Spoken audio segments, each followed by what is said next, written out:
Welcome everyone. In today's reading, we will cover X-Men Blue Issue 15, Mojo Worldwide Part 6. This issue wraps up the Mojo Worldwide crossover event between X-Men Blue and X-Men Gold. The Blue team consists of Marvel Girl, also known as Jean Grey, Cyclops, Angel, Beast, Iceman, and Jimmy Hudson. The Gold team consists of Kitty Pryde, Storm, Nightcrawler, Colossus, Prestige, also known as Rachel Grey, and Old Man Logan. X-Men Blue and X-Men Gold are the property of Marvel Comics. The following story is derived from X-Men Blue Issue 15. This issue is currently available digitally and in a comic shop near you. Just look at that! The walls between our realities are crumbling down! Isn't it just beautiful? Mojo mocked his captive audience. Everyone who had tuned in to watch him torture the X-Men was now victim to his mind control. Not only was he terraforming Earth into a new Mojo world, but he was enslaving Earth's population at the same time. And the best part is, there's nothing you can do about it! Just look at your so-called heroes, the X-Men, struggling at the mercy of my army! The X-Men fought fiercely against an army of aliens and androids. Cyclops gazed around at the battle.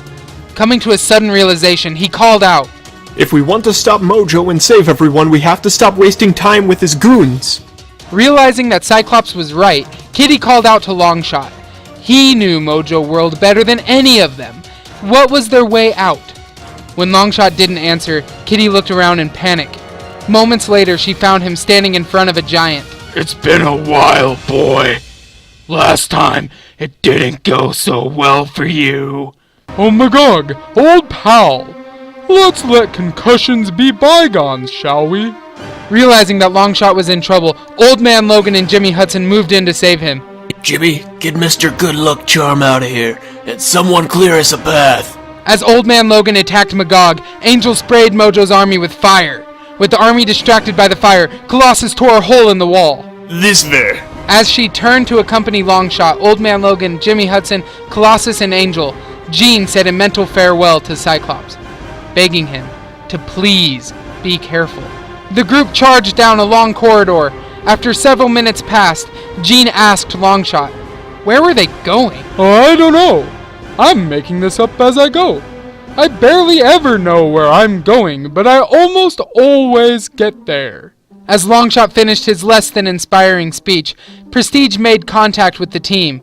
She had done a mental sweep of the facility. They were going the right way. "See, what did I tell you? This looks like a control room to me." Don't get cocky. The line is, "Great kid, don't get cocky." But nice reference. X-Men, take the fight to the broadcast technicians. With that, Old Man Logan, Jimmy Hudson, and Colossus made quick work of the technicians. While the others were in combat, Longshot made his way to one of the interdimensional cameras. If he could just disrupt the signal, he could free those who were brainwashed by Mojo's broadcast. Suddenly, a green energy beam blasted the camera out of Longshot's hands. Don't touch that dial!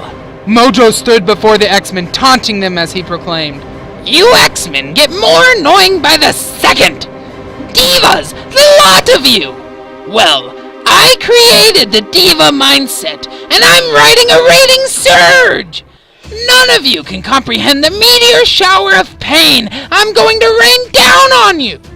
Popping their claws, Jimmy and Logan charged towards Mojo.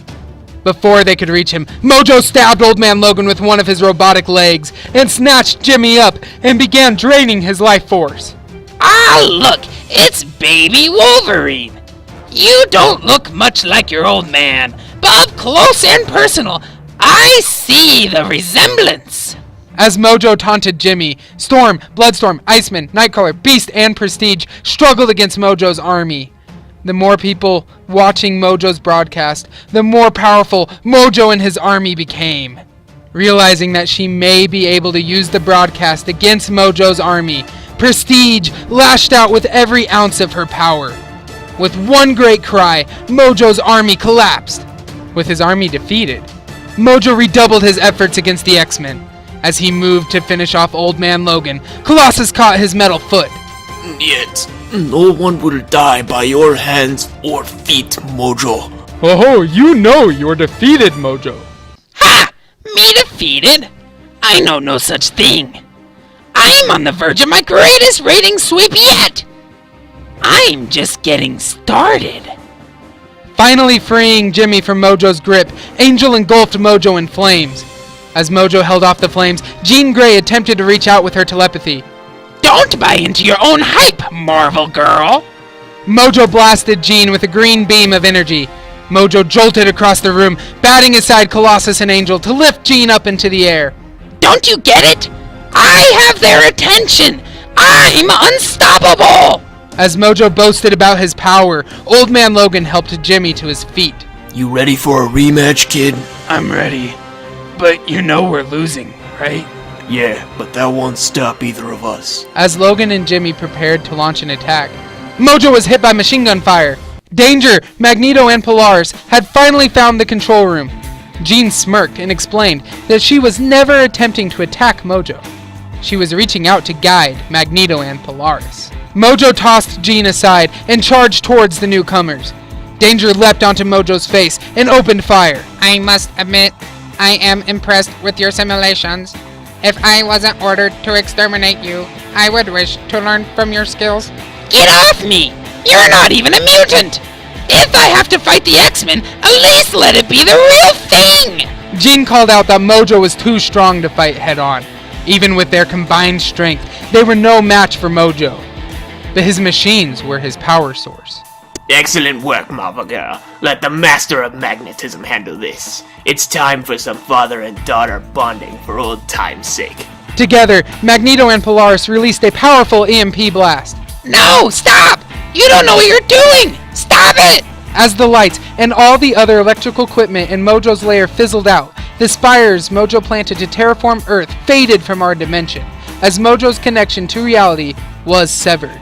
What did you do? You destroyed my connection to the material plane! You took everything! You killed me! As Mojo faded from existence, the X-Men found themselves standing in the heart of New York City. Kitty looked around to see that all of Mojo's devices and minions were gone. As Jean, Magneto, Polaris, and Danger floated down in front of the X-Men, Kitty sighed, asking why can't all of the bad guys vanish so easily? As Magneto's feet hit the ground, Kitty confronted him. Who did he think he was? What maniacal scheme was he playing at by luring away the time-displaced X-Men with his lies? He was supposed to be dead! Turning her anger to Cyclops and Jean, she screamed louder. Are you two kidding me with this? This is Magneto! You can't team up with Magneto! Katya, stop. Magneto and Polaris put an end to Mojo's broadcast today. He is as much a hero as any of us. I will not forget what he has done, nor will I forget the times he has fought by our side. I will not forget that he brought you back to me when you were lost forever. Conceding that Colossus was right, Kitty informed Magneto that his secret was out. The world was watching and knew he was alive. As Kitty and Magneto settled their differences, the X-Men began to go their separate ways. Longshot left to help the citizens of Mojo World. Watching the team disperse, Jean used her powers to talk to Cyclops privately. Kitty will double her efforts to get us back to the school now, Scott. I guess this changes everything, but whatever comes next, the X-Men will be ready. Meanwhile, in the sewers beneath New York City. Major Domo, give me some good news. Mojo walked up to the few remaining members of his crew. Well, sir, the damage was catastrophic. Our connection to Mojo World was permanently severed. We are stranded here, but our backup plan was more fruitful. The Mojo News Network is fully operational on Earth and is ready to broadcast. Ha! People of Earth, buckle up! Mojo is ready for prime time! I hope you all enjoyed X-Men Blue Issue 15, Mojo Worldwide Part 6. This issue wrapped up the Mojo Worldwide crossover event between X-Men Blue and X-Men Gold. If you enjoyed this story, the trade paperback is available at a comic book shop near you. If you are interested in more X-Men stories, please let us know by giving this video a thumbs up and hitting subscribe. Thank you all for watching.